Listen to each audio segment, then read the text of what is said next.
It's finally kicking in. Ha! While dining at my in-laws, I collapsed. Instead of showing concern, my husband and Mill smirked at me. At that moment, I realized they drugged me.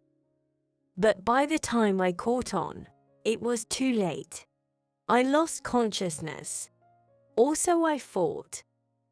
When I came to, surprisingly, both my husband and Mill were also unconscious. My name is Catherine, a housewife in my 30s. My husband, Bob, is also in his 30s and works for the government. We've been married for a few years, but it's hard to say our marital life has been smooth sailing. Both my in-laws are highly educated, and Bob graduated from a prestigious university. Having a high-achieving husband like Bob, you'd think I'd be content. But my Mill always expects more from me, often saying, "Since you married Bob, you should at least do this for us." Both Mill and Bob often belittle my education, making snide remarks like, "Sorry, Catherine, this might be over your head since you didn't go to a fancy college, ha." Or "This is why it's hard with less educated folks." I've often felt looked down upon.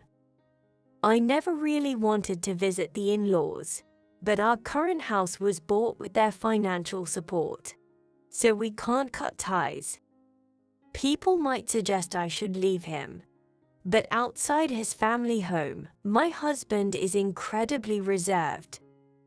It might even be fair to say that his Mill exacerbates his behavior. At home, he's gentle, and when it comes to housework, he says, "Let me help out," and he actively pitches in. His behavior at his family's is so drastically different, I sometimes wonder if he has a split personality. At home, my husband is very considerate, kind, and without fault. We only visit his parents' house once a month for a dinner gathering. I've convinced myself that his change in demeanor is solely due to his nasty Mill, and that he's otherwise calm at home. Plus, during the holiday season, he becomes incredibly busy. Being a government worker, he shouldn't have any overtime, but during this period, he has more social events, resulting in more time away from home. It happens every year, so I didn't pay much attention. But after the new year, I noticed he's been coming home late more frequently, especially on Fridays. He's always late. When I asked my husband about it, he said, "Everyone's getting older, so unless the next day is a day off, it's hard to invite them out for drinks." I get that it's easier to let loose when you don't have work the next day. But having a drinking gathering every Friday seems odd, doesn't it? I began to suspect something was up with my husband's behavior, and the mystery was soon unveiled. On a Friday night, I happened to be returning from a friend's house and was passing by his parents' place when I spotted him. His family's home is quite a distance from his workplace, located in a quiet residential neighborhood where there aren't any bars. Why would my husband be here at this time? Curious, I decided to follow him, and, as expected, he entered his parents' house. After waiting for a while and seeing no sign of him leaving, I hesitantly contacted his Mill. She cheerfully replied, "Actually, recently he's been really into drinking. Once we have a grandchild, he probably won't have many chances to drink, right? That's why he's been sneaking over here for drinks every week." It's true that the Mill loves her alcohol, and every time we have a meal there, she always opens a bottle with my husband. I never really saw my Phil as much of a drinker, But maybe he started due to my Mill's influence. Why not just tell me that? I mumbled. Well, he probably feels embarrassed. Maybe it's about saving face. Saying he's drinking with coworkers sounds cooler than admitting he's drinking with his parents, right? Is that really it? I wondered, but didn't want to intrude on their family time. Since my Mill seemed in a good mood, I just ended the call. Now, the only family I have left is my younger brother, Jake. My father passed away in an accident, and my mother due to an illness. Just as I became an adult and was about to repay their kindness, this happened. Jake inherited 70% of the insurance money and inheritance, while I received the remaining 30%. Considering my brother, Jake, was in college at the time, he received the larger portion of the inheritance. I have no regrets about it. I only told my husband that I had inherited a bit and planned to use this money when our child is born. Since he knew I had a small inheritance and that I didn't have my parents anymore, his compassionate dad started hosting monthly dinners for us. I've never known the joy of drinking with my parents, but it hurt that my husband had kept it a secret. When he came home that night and I asked about him visiting his parents, he said, "Oh, so you found out," and just headed for a bath. It seemed like it was just about keeping up appearances, and his Friday nights were merely him fulfilling his filial duties. So, my suspicions about him should have been cleared. Also, I thought. However, when he passed by me, there was a faint, sweet scent different from alcohol. I was taken aback by the hint of perfume, but the strong smell of alcohol quickly overshadowed it. I couldn't help but feel uneasy, wondering if it was just my imagination. My Mill does wear perfume occasionally, so perhaps it was from her. While I kept feeling uneasy, thinking it might be just my imagination, my Mill occasionally wears perfume, so maybe that was it. I tried to dismiss the thought. After all, I knew from my Mill stories that my husband visited their home, and I even saw him enter their place myself. So, there's no way he's meeting another woman. That was my conclusion until a week later. We had a dinner at my in-laws, but only my Mill was home as the Phil was on a business trip. Honestly, it was a bit off-putting, but my Mill was all smiles that day, saying, "A neighbor baked a cake. Let's have some. Jessica," and even brought out a chocolate cake after dinner. Normally, she'd say something like, "Eating sweets at night is unhealthy for a woman." Oh, but Jessica, you probably don't know that, do you? Ha ha, my bad. But today, her constant cheeriness felt unsettling. Maybe she'd had some drinks, but it felt eerie how even my husband didn't comment on her behavior. However, these dinners usually consist of just my husband and Mill chatting. Usually, I just eat quietly, and it's peaceful as long as there aren't any snide comments. Yet, today both my Mill and husband kept asking, "This turned out really delicious today, don't you think?" But honestly, it tasted awful. I can't pinpoint what went wrong, but it's simply not good. It's not just about bad ingredients or weird seasoning. It's hardly edible. Yet, with both my husband and Mill smiling and asking for feedback, I couldn't bring myself to say it tasted bad. I had to drink water after every bite. So, I was really looking forward to the chocolate cake for dessert. Finally, something to cleanse my palate. Also, I thought, but my taste buds were already off, and even the cake tasted odd. By the end, even water started tasting bad, and I felt miserable. Just then, my phone rang. Checking it, I saw it was from my younger brother, Jason. Surprisingly, my Mill said, "Oh, feel free to take that," which was unusual for her. Jason is a single nurse. Currently, given his busy schedule, he rarely calls, so I wondered what was up. Stepping into the hallway, I answered, "Hey, Jason. Remember how brother-in-law loved his drinks? Someone from my work gave me a fancy bottle, but I don't drink. Mind if I pass it on to him? Got it. I'm actually at my in-laws right now. Maybe he can drop it off here. My husband and father-in-law have a drink together every week, so I thought it'd be a nice gesture to gift them something." With that in mind, I asked my brother, Alex, to bring the drink over and return to the dining table.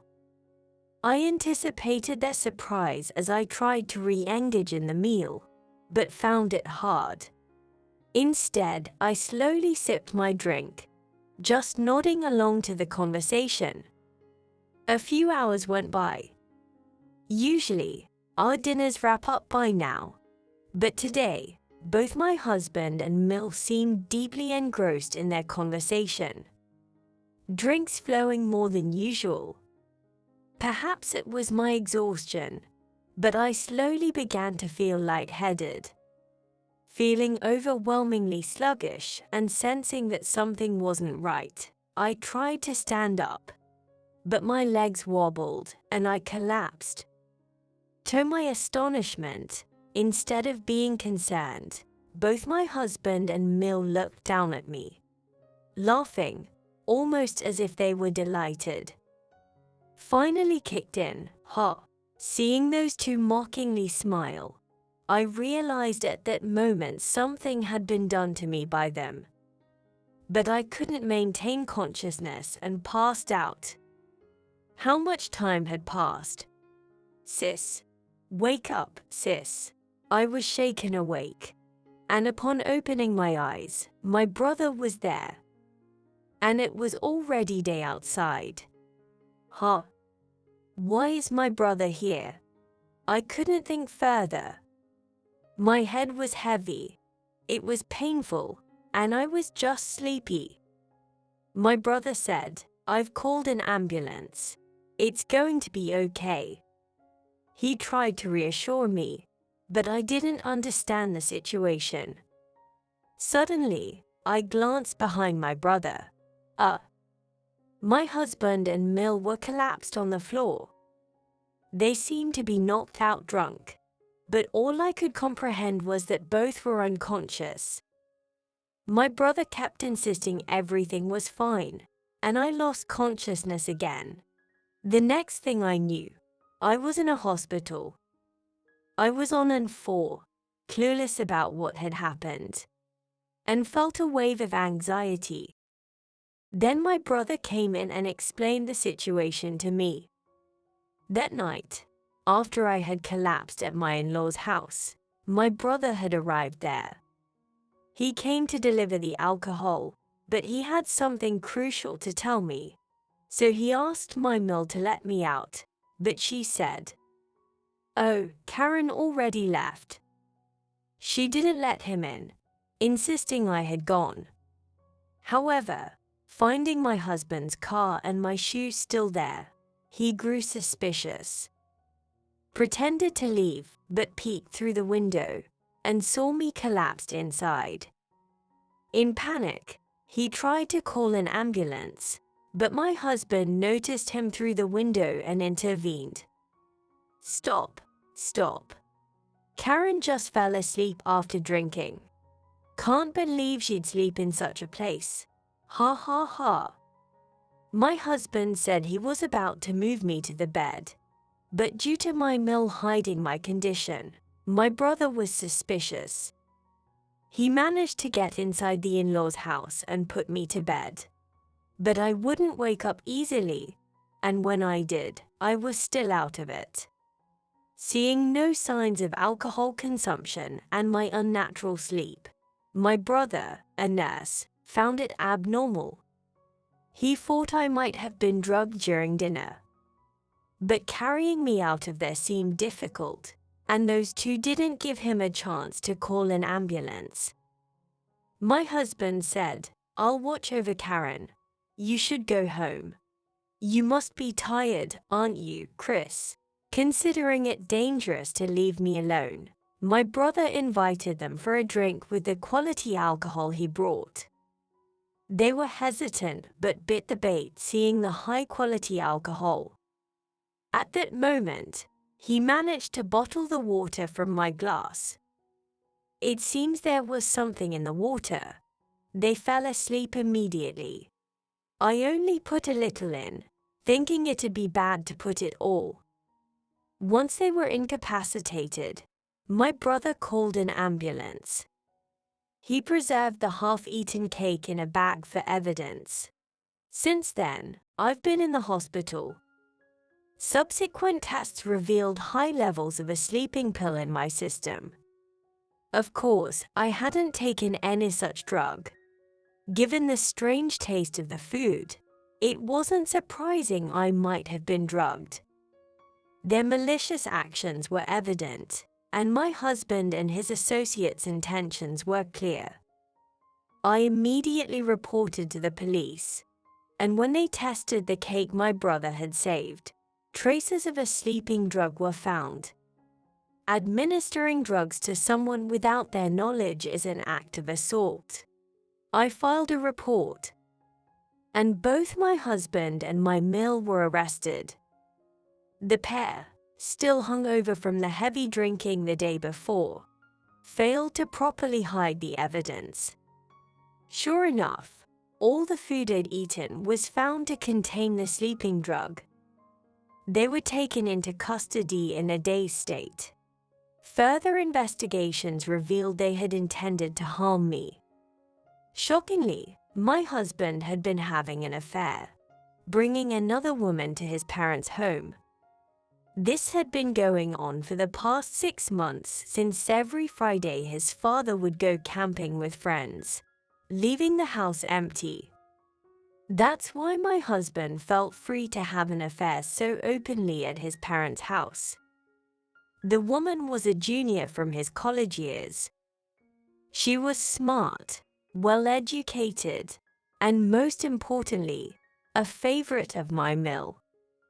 Moreover, my mill felt regret, saying, "I shouldn't have made him marry such an inept woman who was still single at 30. This bizarre guilt drove her to support my husband's affair. She even preferred him to be with the other woman and wanted to push us toward divorce.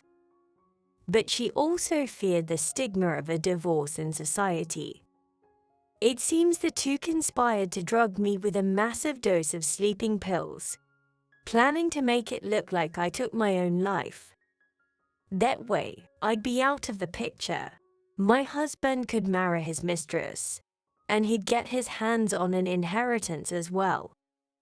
And so, the two of them set their plan into motion.